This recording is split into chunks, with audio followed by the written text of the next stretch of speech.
सादर प्रणाम। मैं नीरजा चौधरी इन्फोनी कॉर्नर में एक बार फिर आप सभी का स्वागत एवं अभिनंदन कर रही हूँ। आज का जो हमारा टॉपिक रहेगा हमारा म्यूटेशन, यानी कि हिंदी में कहूँ तो उत्परिवर्तन। हम आज पढ़ेंगे उत्परिवर्तन के बारे में। उत्परिवर्तन कॉम्पिटिटिव एग्जाम के पॉइंट ऑफ व्यू से भी बहुत इंपॉर्टेंट टॉपिक है, और अगर बोर्ड एग्जामिनेशन के संदर्भ में बात करूं तो उसके रेस्पेक्ट में भी ये बहुत ज्यादा इंपॉर्टेंट टॉपिक है। तो जब भी आप जेनेटिक्स को पढ़ते हैं तो म्यूटेशन रिलेटेड क्वेश्चंस आपके एक बहुत इंपॉर्टेंट प्लेस उसमें रखते हैं। तो इसी इंपॉर्टेंस को ध्यान में रखते हुए जो अलग अलग परीक्षाओं में प्रश्न पूछे गए हैं, चाहे वो बोर्ड एग्जामिनेशन से रिलेटेड रही हो, चाहे वो कंपटीशन से रिलेटेड रही हो, उनमें से कुछ इंपॉर्टेंट क्वेश्चंस को आज के वीडियो में शामिल किया है। तो आप वीडियो देखते रहिएगा, बीच बीच में आपसे क्वेश्चन पूछा जाएगा और अपेक्षा करेंगे कि आप उनके आंसर कमेंट बॉक्स में जरूर लिख के दें। एक रिवीजन भी हो जाएगा, क्योंकि टॉपिक से रिलेटेड अगर कई बार पेंडिंग छोड़ देते हैं तो क्वेश्चन फॉर्म नहीं हो पाते, फ्रेम आउट नहीं हो पाता। कई बार वो क्वेश्चन पेपर तैयार करने में डिले हो जाता है और कुछ इंपॉर्टेंट चीजें छूट जाती हैं। तो उसी को ध्यान में रखकर उनको शामिल करने का क्रम जारी है। तो अपेक्षा रहेगी कि आप उनको कमेंट बॉक्स में कमेंट जरूर करें। टॉपिक है हमारा म्यूटेशन, यानी कि उत्परिवर्तन। एक्चुअली उत्परिवर्तन होता क्या है या म्यूटेशन होता क्या है? म्यूटेशन या उत्परिवर्तन अचानक होने वाले कुछ चेंजेस होते हैं। ये चेंजेस होते हैं जीन में, जैसा कि यहाँ लिखा ही है कि क्या होता है, या तो जीन में परिवर्तन हो जाता है, या जो क्रोमोसोमल स्ट्रक्चर है, गुणसूत्रीय संरचना है, उसमें परिवर्तन हो जाता है, या क्रोमोसोमल नंबर्स में चेंज हो जाता है, यानी कि क्रोमोसोम की जो संख्या होती है उनमें परिवर्तन हो जाता है। तो ऐसे होने वाले परिवर्तन कहे जाते हैं म्यूटेशन। ठीक है। अब देखिए, ये जो परिवर्तन होते हैं, ये परिवर्तन क्या करते हैं, जो आनुवांशिक एक संदेश होता है, जो जेनेटिक मैसेज होता है, तो उस जेनेटिक मैसेज को ये चेंज कर देते हैं, उसमें बदलाव ला देते हैं। सपोज मोटा मोटा एक आइडिया लेते हैं, माना कोई एक संदेश ऐसा आ रहा है, माना RAT, ये इस फॉर्म में संदेश जाना है। सपोज RAT की फॉर्म में संदेश जाना है, लेकिन यहाँ पर जो ये चेंजेस होता है, इसकी वजह से ये संदेश चेंज हो जाता है। ART भी हो सकता है, TRA भी हो सकता है, और TAR भी हो सकता है। मतलब जितने पॉसिबिलिटीज हैं सारे इसमें कुछ चेंजेस आ सकते हैं, और मैसेज क्या हो जाता है, चेंज हो जाता है। कहने का मतलब ये आनुवांशिक संदेशों को, यानी कि जेनेटिक मैसेजेस को ये चेंज कर देते हैं। बात करें इसके संदर्भ में अगली, देखिए जब जब म्यूटेशन होता है, जब म्यूटेशन होगा, एक्चुअली ऐसा होता है कि कई बार जब ये सडनली जो चेंजेस होते हैं, ये ऐसे चेंजेस हो जाते हैं जो इनहेरिटेबल हो जाते हैं। ठीक है। और ये इनहेरिटेबल चेंजेस ही क्या कहे जाते हैं, म्यूटेशन कहे जाते हैं। अब कोई भी जेनेटिक कोड में, जैसे हमने कहा कि दूसरी स्पेशलिटी रहेगी कि चेंज आ जाता है, मैसेज में कोई चेंज हो जाता है। इसकी दूसरी स्पेशलिटी ये होती है कि ये कंटिन्यूअस नहीं होते हैं। ऐसा नहीं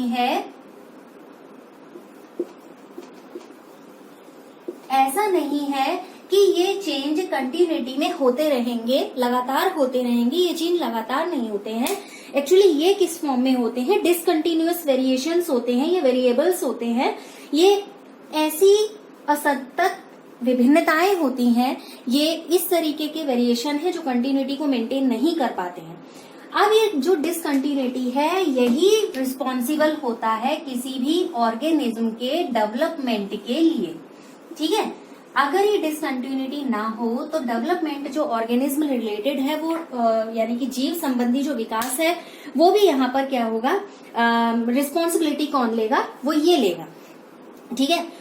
अब किसी भी दिशा में जा सकता है ये। अगर हमने कहा कि ये जो परिवर्तन हो रहा है, ये परिवर्तन अगर जैसे मान लीजिए म्यूटेशन है, हम कह रहे हैं कि जैसे जीव विकास की बात कर रहे हैं, हम कह रहे हैं ऑर्गेनिज्म का डेवलपमेंट होता है जब ये म्यूटेशन होते हैं। एक्चुअली जब भी कोई परिवर्तन होता है उसके दो रूप होते हैं। एक पॉजिटिव होता है और एक नेगेटिव होता है। तो ये जो म्यूटेशंस होंगे, ये म्यूटेशंस भी वही दो रूप को फॉलो करेंगे। यानी कि कई बार ऐसा होता है कि ये ऑर्गेनिज्म के लिए बेनिफिशियरी होते हैं और कई बार ऐसा होता है ये उस ऑर्गेनिज्म के लिए हार्मफुल होते हैं, यानी कि लाभदायक भी हो सकते हैं और उसके लिए वो हानिकारक भी हो सकते हैं। तो दोनों तरीके के कैरेक्टर्स म्यूटेशन के अंदर मिलते हैं। अब इसमें क्या हुआ कि जब जो यहाँ पर ये प्रिमरोज के बारे में लिखा है, प्रिमरोज के बारे में जब ह्यूगो डी व्रीज ने जब उसके रिप्रोडक्शन रिलेटेड कुछ एक्सपेरिमेंट्स किए थे, तो उन्होंने कहा था कि कुछ ऐसे कारक वहां पर मिल रहे हैं, कुछ ऐसे लक्षण दिखाई दे रहे हैं जो उत्परिवर्तित हो रहे हैं, यानी कि जिनमें बदलाव आ रहा है। तो उसको उन्होंने क्या कहा, म्यूटेंट्स कहा। उन्होंने कहा कि उत्परिवर्तक है या उत्परिवर्तक जन है, म्यूटेंट्स है जो कि यहाँ पर परिवर्तन ला रहे हैं। ये है किसका, प्रिमरोज का एग्जाम्पल है ये यहाँ पर, और इसका ये यहाँ पर बोटेनिकल नेम लिखा हुआ है ओनेथोरा लैमार्कियाना। यहाँ पर उन्होंने ये कहा कि जो इवनिंग प्रिमरोज है उसमें इस तरीके के लक्षणों को देखा और फिर उसी के आधार पर इन्होंने बहुत सारे कैरेक्टर्स को वहां पर फाइंड आउट किया, और उन्हें फाइंड आउट करने के बाद ही उन्होंने देखा कि कुछ अलग अलग तरीके के यहाँ पर लक्षण मिल रहे हैं। तो उन्हीं को उन्होंने क्या कहा था, म्यूटेंट नाम दिया था, या हिंदी में कहूँ तो उत्परिवर्ती उन्होंने नाम दिया। सबसे पहले जो म्यूटेशन के बारे में बात की थी, यानी कि ये जो बदलाव आ रहे हैं, जो जेनेटिक मैसेज चेंज हो जा रहा है या एक अलग प्रकार का लक्षण दिखाई दे रहा है, उसे देखने का श्रेय किसको जाता है, ह्यूगो डी व्रीज को ही जाता है।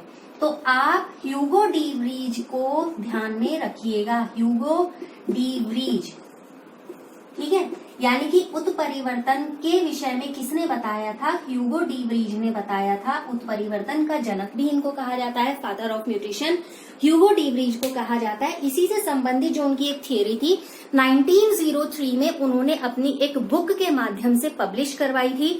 यानी कि उन्होंने इस म्यूटेशन के बारे में एक बुक में लिखा था, और जिस बुक का नाम था म्यूटेशन थियोरी, ठीक है। इम्पोर्टेंट है ये वाली चीज। दूसरा, ये प्रश्न बहुत ज्यादा इम्पोर्टेंट है। अगला ये क्वेश्चन इम्पोर्टेंट है, पूछा गया है कि जो म्यूटेशन होते हैं वो कंटिन्यूअस होते हैं या डिसकंटिन्यूअस होते हैं। तो म्यूटेशन जो होते हैं वो डिसकंटिन्यूअस होते हैं, और जो उनकी थियोरी जिसमें आई थी, जिसमें उन्होंने म्यूटेशन के बारे में बताया था ह्यूगो डी व्रीज ने, तो ह्यूगो डी व्रीज ने म्यूटेशन थियोरी लिखी थी 1903 में, जो पब्लिश हुई थी वो, उसके बाद उसमें उन्होंने उस चीज को डिटेल किया था। म्यूटेशन को सबसे पहले किसने समझाया या खोज की, father of mutation Hugo de Vries, ध्यान में रखिएगा, इंपॉर्टेंट है। जो इवनिंग प्रिमरोज है उससे रिलेटेड उनके एक्सपेरिमेंट्स रहे थे। अब अगली बात आती है कि जो म्यूटेशन होते हैं वो कितने तरीके के होते हैं। ऐसा तो है नहीं कि जब म्यूटेशन, हम पूरा एक डिटेल टॉपिक पढ़ रहे हैं तो उसमें जरूर कुछ ना कुछ अलग प्रकार रहे होंगे। तो म्यूटेशन दो तरीके के होते हैं, एक होते हैं जीन म्यूटेशन और दूसरे होते हैं क्रोमोसोमल म्यूटेशन। यानी कि जीन म्यूटेशन वो हुए जिसमें जीन की संरचना में या जीन में किसी तरीके का परिवर्तन आता है और उस चेंज की वजह से म्यूटेंट कैरेक्टर सामने आते हैं। तो जिसके लिए जीन रिस्पॉन्सिबल होते हैं वो जीन म्यूटेशन कहे जाते हैं। क्रोमोसोमल म्यूटेशन के अंतर्गत वो आएंगे जिसमें क्रोमोसोम्स के नंबर में किसी तरीके का चेंज होगा, यानी कि क्रोमोसोम में परिवर्तन जो होगा उसकी वजह से जो म्यूटेंट कैरेक्टर सामने आते हैं तो उसको कहा जाता है क्रोमोसोमल म्यूटेशन। फिलहाल आज के टॉपिक में जो हम लेने वाले हैं सिर्फ जीन म्यूटेशन को, यानी कि जीन की वजह से कौन कौन से म्यूटेशंस यहाँ पर होते हैं या किस तरीके से म्यूटेशन वहां पर दिखाई देते हैं। एक्चुअली देखिए, जो जीन म्यूटेशन होता है, अचानक क्या होता है, जीन की संरचना में यानी कि जीन स्ट्रक्चर में किसी तरीके का चेंज आ जाता है। ये तो अब आप समझ ही गए होंगे कि म्यूटेशन क्या हुआ, सडनली कुछ चेंज आ जाते हैं और जिस चेंज की वजह से एक न्यू कैरेक्टर वहां पर दिखाई देते हैं और वही नए कैरेक्टर क्या कहे जाते हैं, म्यूटेशंस कहे जाते हैं। तो यहाँ पर भी क्या है कि जीन की संरचना में एक परिवर्तन आ जाता है और इसी वजह से उसको क्या कहा जाता है, जीन म्यूटेशन कहा जाता है। अब जीन स्ट्रक्चर में कोई परिवर्तन हो गया है, जब जीन स्ट्रक्चर में कोई चेंज आया तो इट मीन्स क्या हुआ, जेनेटिक मैसेज में चेंज आ गया। अब जेनेटिक मैसेज में चेंज आ जाएगा तो क्योंकि देखिए जैसे हम जानते हैं कि जो जीन होता है वो जीन स्पेशल तरीके के प्रोटीन के निर्माण के लिए रिस्पॉन्सिबल होता है, ठीक है। जीन क्या काम करता है, एक विशेष प्रकार के प्रोटीन का निर्माण करता है, यानी कि उसे बनाता है, और उसके निर्माण से रिलेटेड, यानी कि जो भी स्पेशल प्रोटीन है उसके निर्माण से रिलेटेड जितनी इंफॉर्मेशन होती हैं वो जीन के अंदर होती हैं। ठीक हो गया। अब मान लिया हमने कि अब किसी वजह से, म्यूटेशन की वजह से क्या हो रहा है, वो सूचना उल्टी पुल्टी हो जा रही है। जैसे हमने ये एग्जांपल लिया, हमने कहा सूचना जानी थी RAT की फॉर्म में, लेकिन किसी वजह से वो सूचना क्या हो गई, ART की फॉर्म में चली गई, या तो TAR की फॉर्म में चली गई, और या TRA की फॉर्म में चली गई। परिवर्तन और भी हो सकते हैं, ये सिर्फ एक एग्जाम्पल फॉर्म ले रहे हैं जिससे कि समझा जा सके कि सूचना का परिवर्तन किस तरीके से या मैसेज किस तरीके से चेंज हो रहा है। समझ में आया। अब यहाँ पर जो मैसेज चेंज होता है, तो जो भी मैसेज चेंज होगा, जैसे ये मैसेज था, इससे कोई ना कोई प्रोडक्ट बना, जैसे हमने कहा रैट है, ये RAT क्या हो गया, रैट है। तो यहाँ पर एक क्या कहना चाहिए, सार्थक किसी भी तरीके का प्रोडक्ट नहीं बन पा रहा है, यानी कि ऐसा रिजल्ट नहीं आ पा रहा है जो कि उसके लिए एक सार्थक हो, अच्छा जैसा हमें रिजल्ट चाहिए वो वैसा बन रहा हो। इसकी वजह से जीन में क्या होता है, जो बेस पेयर्स होते हैं, क्योंकि कहा कि विशेष प्रकार के प्रोटीन के निर्माण की जितनी रिलेटेड इंफॉर्मेशन होती है वो जीन के अंदर होती है। अब यहाँ पर क्या हुआ, वो बेस पेयर्स में परिवर्तन हुए। जब वो बेस पेयर में परिवर्तन हुए तो ये वाली सीक्वेंसिंग क्या होगी, गड़बड़ा गई। अब ये सीक्वेंसिंग इस फॉर्म में भी आ सकती है, इसमें भी आ सकती है, इसमें भी आ सकती है, या किसी और फॉर्म में भी आ सकती है, यानी कि आप खुद जानते हैं कि इनको और अलग अलग तरीके से कितना लिखा जा सकता है। तो ये क्या होगा कि जो उलट फेर हो गया है यहाँ पर बेस की वजह से, वो जो इंफॉर्मेशन है वो क्या हो गई है, डाइवर्ट हो गई है। तो इस वजह से जीन के म्यूटेशन के अंतर्गत हम इसको 3 तरीके से पढ़ सकते हैं। 3 तरीके से मीन, सबसे पहले सब्स्टिट्यूशनल हो गया, डिलेशन हो गया, और इंसर्शन हो गया। सब्स्टिट्यूशनल मीन्स प्रतिस्थापन। प्रतिस्थापन मतलब एक के स्थान पर दूसरे का आ जाना, उसको कहा जाता है प्रतिस्थापन। डिलेशन का मतलब हो गया गायब हो जाना, या वहां से डिलीट हो जाना, या उसका विलोपन हो जाना। ठीक है। तीसरा हो गया इंसर्शन। इंसर्शन का मतलब हो गया उसका निवेशन हो जाना, या दूसरे शब्द में मैं कहूं तो किसी चीज का ऐड हो जाना। ठीक है। तो ये तीनों हिंदी और इंग्लिश दोनों में बता दे रही हूँ टर्मिनोलॉजी, क्योंकि दोनों मीडियम के लिए को ध्यान में रखकर तैयार किया कंटेंट है। अब इसमें देखिए, सबसे पहले बात करें सब्स्टिट्यूशन के अंतर्गत क्या होता है। एक्चुअली सब्स्टिट्यूशन जो होता है उसमें हमने कहा जैसे कि बदलाव हो जाता है। ठीक है। यहाँ पर क्या हुआ, बेस पेयर्स हैं, तो यहाँ पर इस तरीके के म्यूटेशन में DNA मॉलिक्यूल के एक या ज्यादा, एक भी हो सकते हैं और उससे ज्यादा भी हो सकते हैं, तो ऐसे बेस पेयर्स में किसी तरीके का क्या आ जाएगा, चेंज आ जाएगा। ठीक है। यहाँ पर क्या होंगे, एक या एक से ज्यादा जो बेस पेयर होंगे उनमें किसी प्रकार से कोई चेंज आ जाएगा, और इस वजह से क्या होगा, जो म्यूटेशन होगा वो बेस पेयर सब्स्टिट्यूशन कहा जाएगा। क्यों कहा जाएगा, क्योंकि किसका सब्स्टिट्यूशन हो रहा है या प्रतिस्थापन हो रहा है, बेस पेयर्स का सब्स्टिट्यूशन हो रहा है या उनका प्रतिस्थापन हो रहा है। ठीक है। DNA मॉलिक्यूल पे जो बेस पेयर्स है वो चेंज हो जाएगा। एग्जाम्पल क्या हो सकता है इस सब्स्टिट्यूशन का, इस सब्स्टिट्यूशन का एग्जाम्पल है sickle cell anaemia. Sickle cell anaemia को इसके उदाहरण के रूप में लिखा जा सकता है। यहाँ पर एक प्रश्न बना है, मैं आपसे पूछती हूँ, पहली चीज, एक प्रश्न जो आपको आंसर कमेंट बॉक्स में देना है कि सबसे पहले म्यूटेंट वर्ड का यूज किसने किया था। म्यूटेंट शब्द सबसे पहले किसने दिया था, आप इसको मेंशन जरूर करिएगा कमेंट बॉक्स में। सब्स्टिट्यूशन से रिलेटेड पूछा गया है ये प्रश्न कि जो सिकल सेल एनीमिया है वो किस तरीके के म्यूटेशन का उदाहरण है। तो सिकल सेल एनीमिया उदाहरण है जीन म्यूटेशन का, जिसको हम पढ़ रहे हैं। इसके अंतर्गत जो सब्स्टिट्यूशन है, बेस पेयर आपस में इंटरचेंज हो गए। जैसे इसमें कैसे होगा कि प्यूरिन बेस की जगह पर कोई दूसरा प्यूरिन बेस आ जाएगा। ठीक है। पिरिमिडीन की जगह पर कोई दूसरा पिरिमिडीन बेस आ जाएगा। प्यूरिन की जगह पर पिरिमिडीन आ गया, पिरिमिडीन की जगह पर क्या आ गया, प्यूरिन आ गया। तो इस तरीके से इनमें क्या हो जाता है, चेंज हो जाता है। हालांकि जैसे यहाँ कहा कि प्यूरिन की जगह क्या आ गया, पिरिमिडीन आ गया, और पिरिमिडीन की जगह क्या आ गया, प्यूरिन आ गया। तो इस तरीके के आने वाली प्रोसीजर को कहा जाता है ट्रांजिशन। ठीक है। अगर यहाँ पर पिरिमिडीन और पिरिमिडीन का प्यूरिन में किसी तरीके का प्रतिस्थापन हो रहा है, जैसे मान लीजिए दो तरीके से हो रहा है, मैं यहाँ पर लिख दे रही हूँ, जैसे प्यूरिन एक है, इसकी जगह पर क्या आ गया, पिरिमिडीन, ठीक है, मतलब प्यूरिन की जगह पर क्या आ जाता है, यहाँ पर दूसरा प्यूरिन आ जाता है। एक कंडीशन तो ये होती है, पिरिमिडीन की जगह पर दूसरा पिरिमिडीन आ जाता है, ठीक है। ये वाली स्थिति दोनों में अंतर करिएगा। पहले देख रहे हैं, जब प्यूरिन जो होना चाहिए उसकी जगह पर दूसरा प्यूरिन आ गया है, पिरिमिडीन जो होना चाहिए उसकी जगह पर दूसरा पिरिमिडीन आ गया है, तो इसका मतलब क्या हो गया, ये वाली प्रक्रिया कही जाती है ट्रांजिशन की, यानी कि संक्रमण, हिंदी में कहूं तो उसको कहा जाता है संक्रमण, ट्रांजिशन जिसको कहते हैं।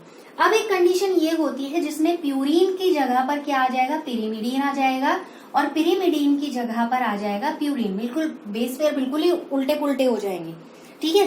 तो ऐसी स्थिति को क्या कहा जाता है, ट्रांसवर्जन, यानी कि अनुप्रस्थता, ठीक है, ऐसे बदलाव हो गया है इनमें, तो ये होता है ट्रांसवर्जन, और इस तरीके का परिवर्तन जो होता है उसको कहा जाता है ट्रांजिशन, ठीक है। तो ये हो गया सब्स्टिट्यूशन से रिलेटेड। नेक्स्ट आता है डिलेशन, किसे कहते हैं, यानी कि विलोपन क्या होता है। देखिए, न्यूक्लियोटाइड जो चेन होती है, उस न्यूक्लियोटाइड चेन से एक से या तो एक भी बेस हो सकता है या एक से ज्यादा बेस भी हो सकते हैं, तो एक या एक से ज्यादा बेस की यहाँ पर क्या हो जाती है, हानि हो जाती है, यानी कि लॉस हो जाता है। विलोपन, डिलेशन समझ रहे हैं, डिलीट होना, नाम से अगर कोरिलेट कर लेंगे तो समझना आसान हो जाएगा, मीन्स कोई चीज यहाँ से हट जा रही है, ठीक है। तो यहाँ क्या हुआ कि एक या एक से ज्यादा जो न्यूक्लियोटाइड चेन है उनमें से एक या एक से ज्यादा जो बेस है उनका लॉस हो जाता है, तो इसको क्या कहा जाता है, डिलेशन कहा जाता है। अब क्यों कहा जाता है, क्योंकि यहाँ पर जो गायब हुआ, जो लॉस हुआ या जो हानि हुई, उससे पूरा का पूरा रीडिंग फ्रेम चेंज हो गया, ठीक है। ऐसे समझिए, जैसे सपोज हमने अभी जो एग्जांपल लिया था उसको ही लिख रही हूँ, हमने लिखा था RAT, सपोज इसमें चेंज हो गया, डिलेशन हो गया, ठीक है।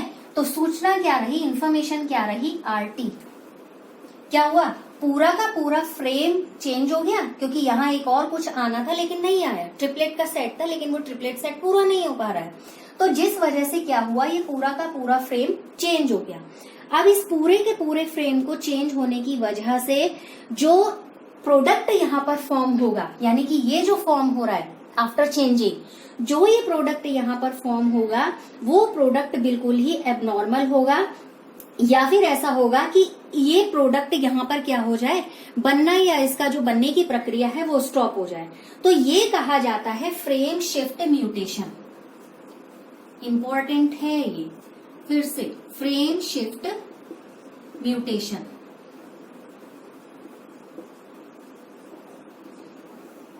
ठीक है, फ्रेम शिफ्ट म्यूटेशन यानी कि यहाँ पर जो इन्फॉर्मेशन था किसी वजह से डिलीशन हो गया और उसकी वजह से क्या हुआ, पूरे का पूरे फ्रेम में चेंजिंग हो गई। इसको कहा गया कि जो प्रोडक्ट बन रहा है वो या तो एबनॉर्मल प्रोडक्ट बनेगा, अदरवाइज ऐसा होगा कि प्रोडक्ट की जो फॉर्मेशन है वही रुक जाएगी।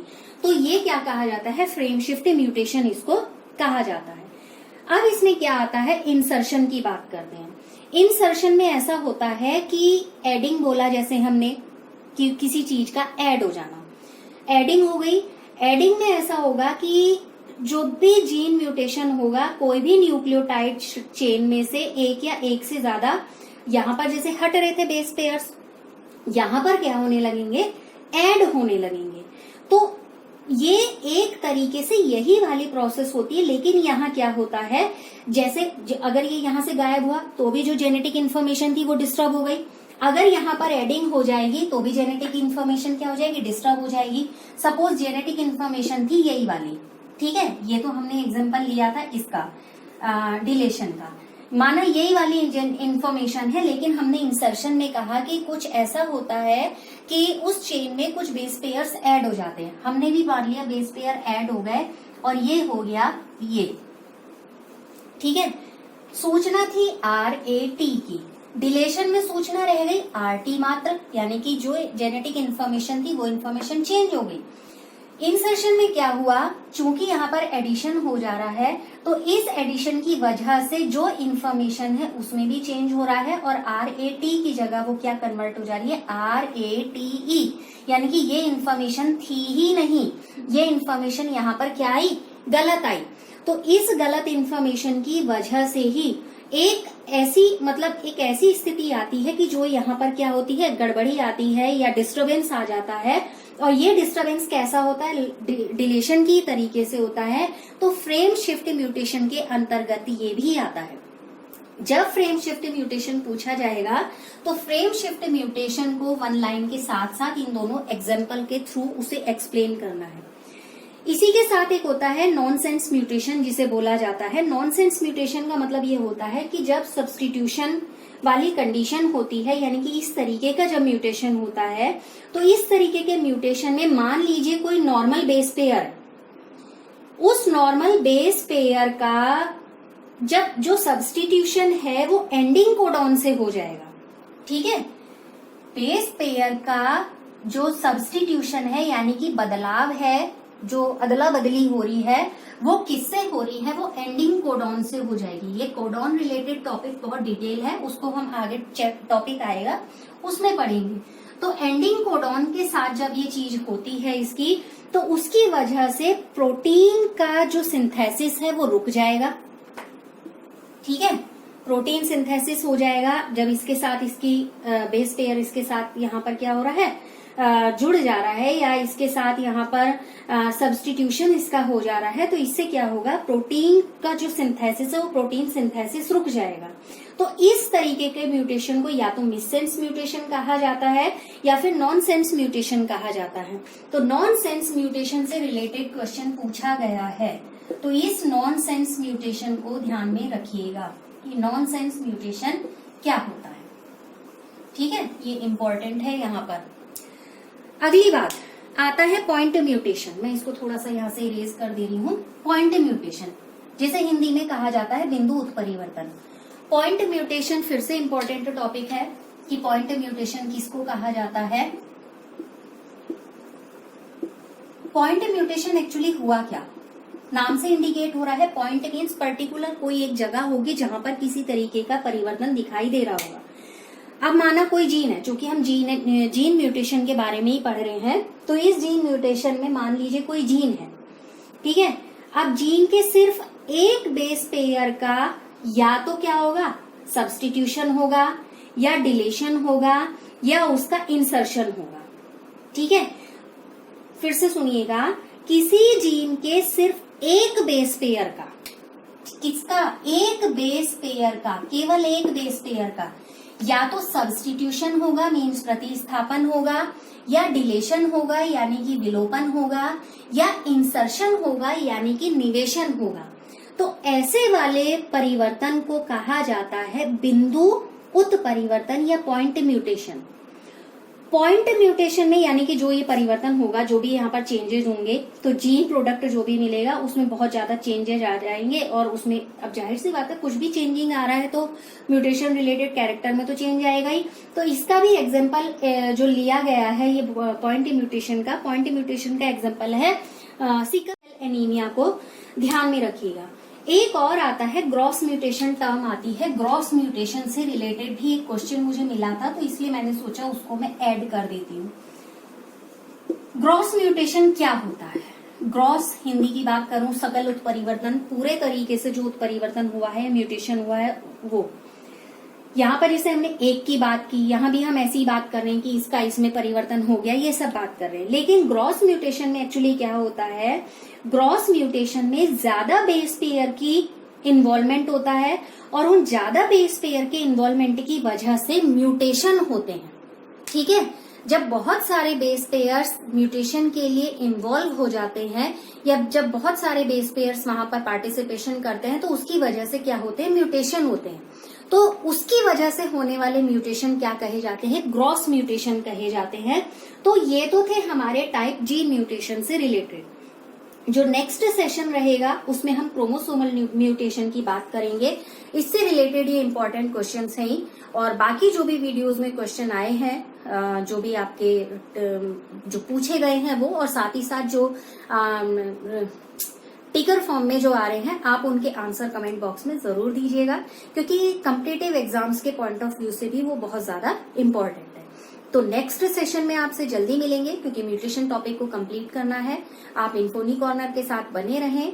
अगर आपको कंटेंट अच्छा लगता है तो उसे शेयर करते रहें, और लगातार इन्फोनी कॉर्नर के साथ बने रहने के लिए आप सभी का बहुत बहुत धन्यवाद।